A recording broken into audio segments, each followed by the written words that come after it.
내가 여호와인 줄을 너희가 알리라 하라 하셨느니라. 아멘.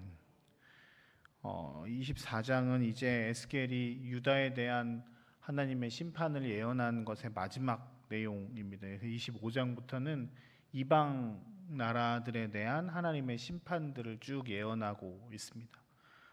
이 예언의 마지막 부분, 그러니까 24장 1절부터는 이스라엘의 마지막에 대한 이야기하면서 녹슨 가마에 큰 뜨거운 물들이 쏟아지면서 양고기를 이렇게 삶는 뭐 이런 비유를 하면서 이스라엘의 멸망한 것들을 예언을 하시면서 오늘 이 15절부터에 나오는 내용은 에스겔의 개인적인 이야기입니다. 그러니까 에스겔의 아내가 이게 죽을 것을 예언을 받습니다. 그러니까 에스겔의 아내가 죽을 것인데 너는 이렇게 예언해라라고 하는 게 15절부터 17절까지 내용이고, 실제로 그게 18절에 저녁에 아내가 죽었으므로 하나님의 말씀 받은 것을 내가 행하겠습니다라고 하면 사람들에게 행하는 게, 이게 무슨 내용인지 나에게 설명해달라고 했을 때 쭉 설명하는 내용들, 내가 이렇게 하는 것입니다.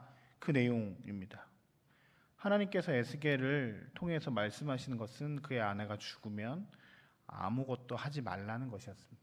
슬퍼하지도 말고 어떤 특별한 행동들을 하지 말고 17절에 보시면 죽은 자들을 위하여 슬퍼하지 말고 조용히 탄식하며 수건으로 머리를 동이고 밭에 신을 신고 입술을 가리지 말고 사람이 초상집에서 먹는 음식물들을 먹지도 말라.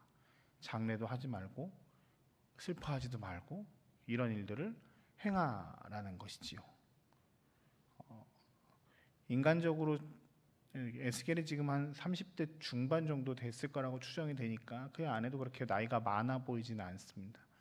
그리고 16절에 보면 에스겔에게 그의 아내를 표현하는 게, 내가 내 눈에 기뻐하는 것을 한번 쳐서 빼앗을 것이다 라고 표현하는 걸 보면 에스겔에게 그의 아내는 기쁨이자 즐거움이었을 겁니다.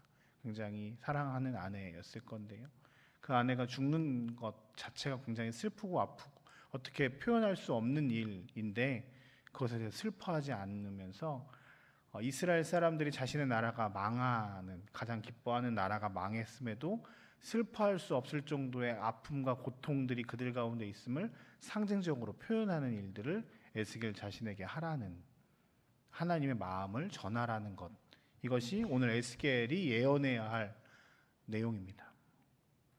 이 말씀에서 보면 이 완전한 순종이 무엇인가에 대해서 생각을 해볼 수가 있습니다. 우리는 완전한 순종이라고 이야기하면 아브라함이 자신의 아들 이삭을 하나님께 바쳤다는 것, 혹은 예수께서 당신의 모든 것들을 내어주시면서 온전하게 순종하셨다는 것들을 생각해 볼 수 있습니다. 오늘 비슷한 내용이 에스겔에게 나옵니다. 에스겔은 타지로 자신도 그냥 멀리 떨어져서, 이스라엘 사람들은 바벨론의 포로가 되고 나는 멀리 떨어져서 예언하는 것이 아니라 함께 같이 그의 아픔들을 겪었던 사람입니다. 같이 포로에 온 사람이고요. 그 안에서 자신의 아내가 죽은 상황입니다. 근데 그 아내가 죽은 이 상황, 개인적으로 굉장히 처참한 그 현장 가운데서 그 일들을 통해서 하나님의 뜻을 나타내기를 원하십니다. 철저하게 슬퍼하지 않은 것으로, 인간적인 그 모든 것들을 하지 않음으로 해서 하나님께서 이스라엘을 향한 말씀을 전하기를 원하셨습니다.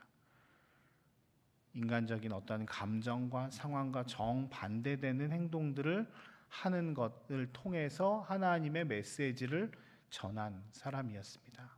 완전한 순종의 모습이었지요. 하나님의 뜻에 순종한다는 것이 때로는 우리의 삶에서 이해되지 않을 때도 있습니다. 왜 하나님 나에게 이렇게 하시지? 왜 하나님 나에게 이런 것들을 원하시지라고 하며 우리의 인간적인 마음으로 그것들을 온전히 받아들여지지 못할 때도 있는 것이 사실입니다. 그럴 때 우리는 참 힘들고 어렵습니다. 저도 그렇고 예수님도 겟세마네 동산에서 기도하실 때 보면 그 순종이 이해되지 않는 것 때문에 참 힘들어서 눈물을 흘리시면서 기도하시는 장면들을 우리는 기억할 것입니다.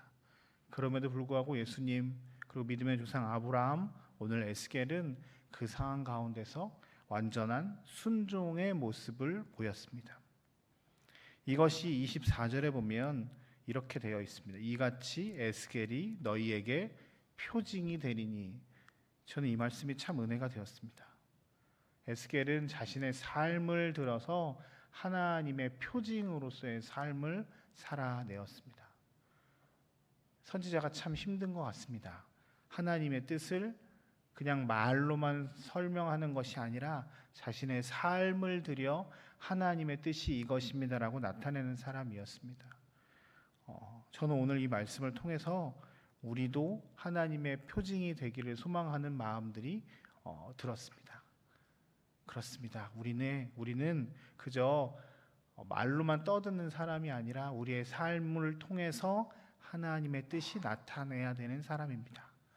우리의 삶을 들여서 하나님이 원하시는 것들이 드러나는 사람이어야 할 것입니다. 그것들을 가다 보면 혹시 내 감정, 내 인간적인 권리, 내 다른 어떤 것들을 내려놓아야 할 때도 있을 겁니다.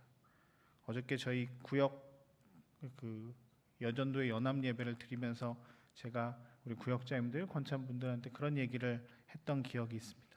하나님의 일을 감당하다 보면 내 뜻대로 내 마음대로 되지 않는 일들도 있고 내 감정이 조금 상하는 일들도 있을 것이고 이것들은 참 힘들다라고 하는 여러 가지 일들이 겹칠 때도 있을 것이다 라고 말씀을 드렸던 기억이 납니다. 그렇습니다. 주님의 길을 간다는 건, 주님 뜻대로 살아간다는 건, 주님의 제자가 된다는 건 내 마음대로 내 뜻대로 되지 않는 일들이 있지만 하나님이 이것들을 원하신다면 내가 기꺼이 감당하며 가겠습니다라고 하는 믿음의 결단으로 한 걸음 한 걸음 나아가는 것입니다.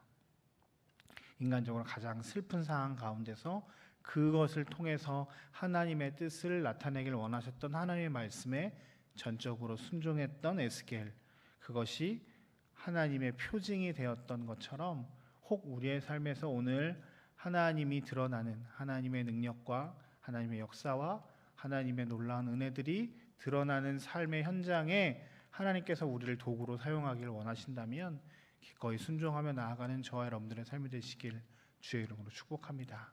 오늘 우리를 통해서 하나님의 역사가, 하나님의 은혜가 나타나는 하루가 되어서 하나님이 기뻐하시고 많은 사람들에게 은혜가 되는 복된 여러분들의 삶이 되시길 주의 이름으로 축복합니다. 잠깐 기도하겠습니다.